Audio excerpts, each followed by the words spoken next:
Hi, Internet! Welcome to the first of what will hopefully be many development updates for Duel of Destiny, the official, unofficial Yu-Gi-Oh! Trading card role-playing game. This is a project that I started in late 2021 with the intention of bridging the gap between traditional pen and paper role-playing games and the Yu-Gi-Oh! Trading card game. Basically, it was a way for players to create their own stories around the world's most popular trading card game, the same way that the Yu-Gi-Oh! Anime has been doing for more than 25 years now. I know I disappeared for a while, and I said I was moving away from Yu-Gi-Oh! Content for a bit. This is still true, sorta. But this project is not dead, and the outpour of support that it's received, especially since my semi-Yu-Gi-Oh! Retirement, has been nothing short of wonderful and soul-warming.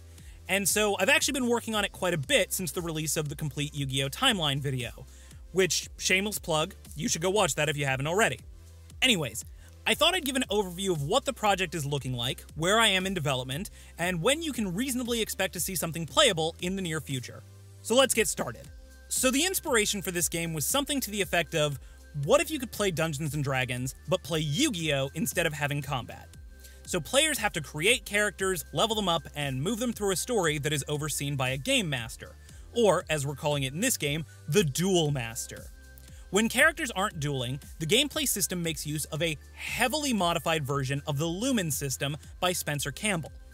Players start out with 3 attributes, which dictate what actions can be performed outside of a duel, with those attributes being body, mind, and soul. Body is associated with physical actions and obstacles, mind is associated with research and intelligence, and the soul is the mysterious part of every player that is connected to the Shadow Games. When performing an action, the Duel Master might ask a player to make a roll against one of these attributes to see if they succeed or fail at their intended task. Particularly good or bad rolls can also result in unintended bonuses or consequences. So for example, if a player wants to move a heavy stone, the Duel Master might require them to roll against their body attribute to see if they succeed. A high roll might result in knocking the rock over and discovering a new card beneath it, while a low roll might result in the player dropping a card without noticing. A lot of the specifics here are going to be left up to the individual Duel Master, meaning players under the rule of a sadistic friend might have a harder time playing than players with kind and loving friends. Sorry, I can't help with your social life choices. Of course, some actions might not be so clear-cut as to fall into one attribute or the other. Perhaps a player wants to flirt with another character in order to get secret information from them. Well, a player who wants to flex their muscles and show off how good-looking they are would likely need to roll against their body score, while a player who wants to recite poetry and impress with how smart they are would use the mind score instead.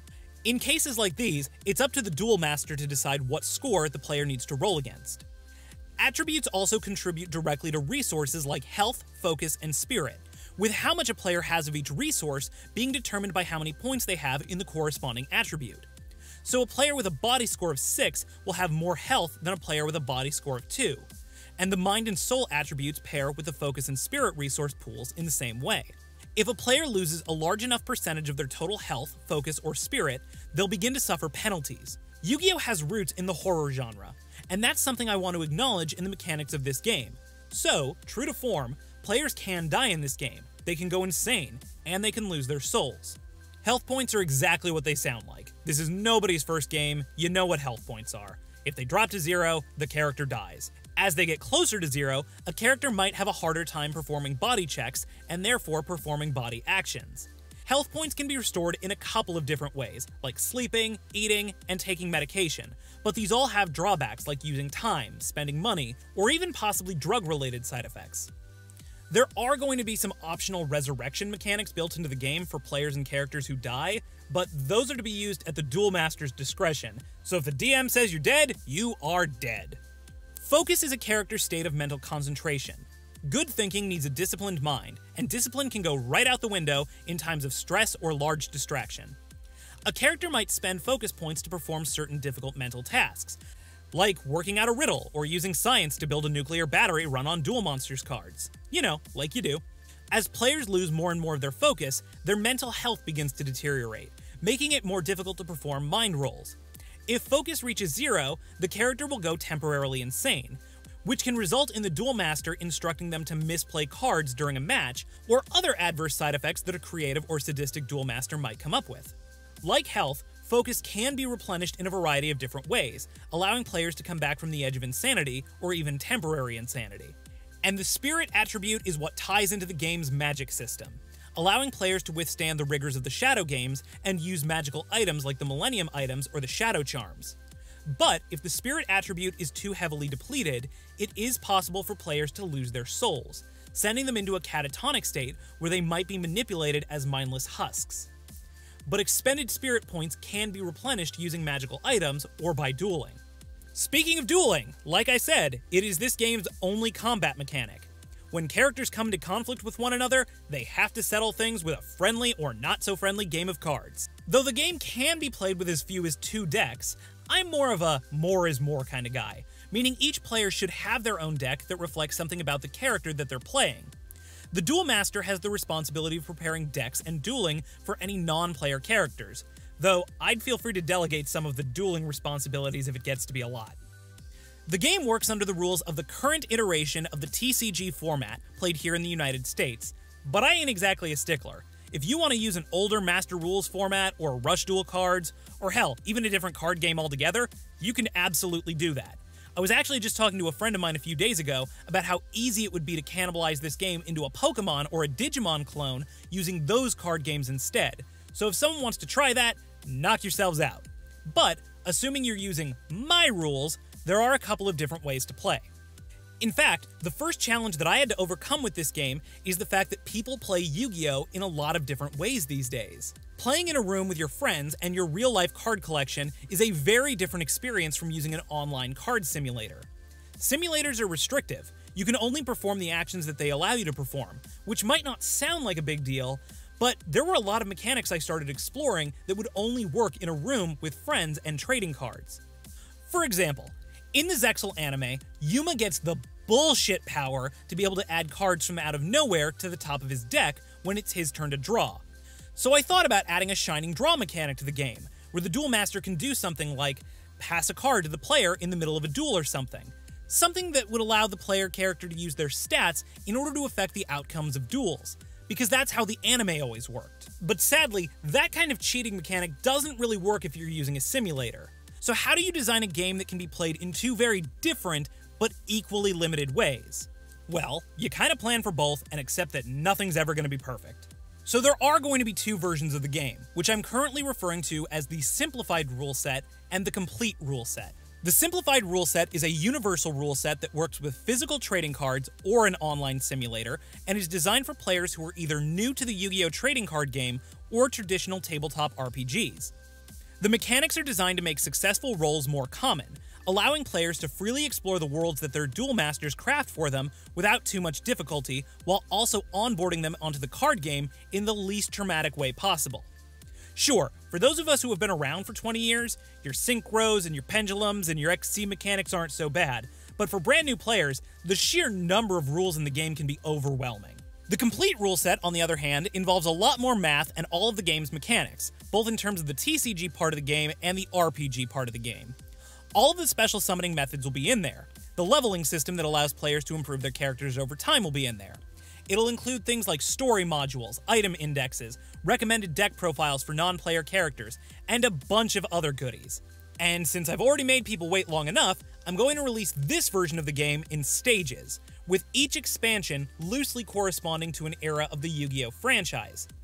The initial release will include everything discussed so far in this video, as well as a couple of Duel Monsters-inspired story modules for you and your friends to enjoy if you don't want to make up your own.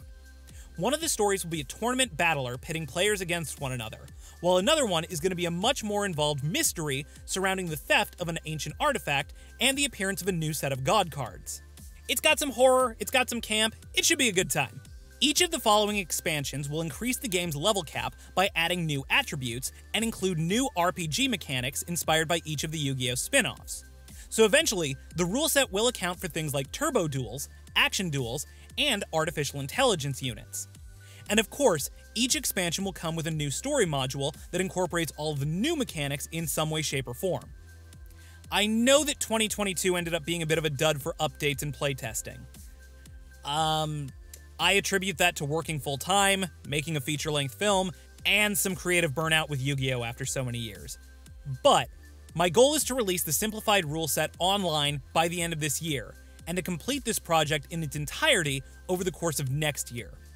During that time, I'm hoping to test the game with some friends, which will record and upload.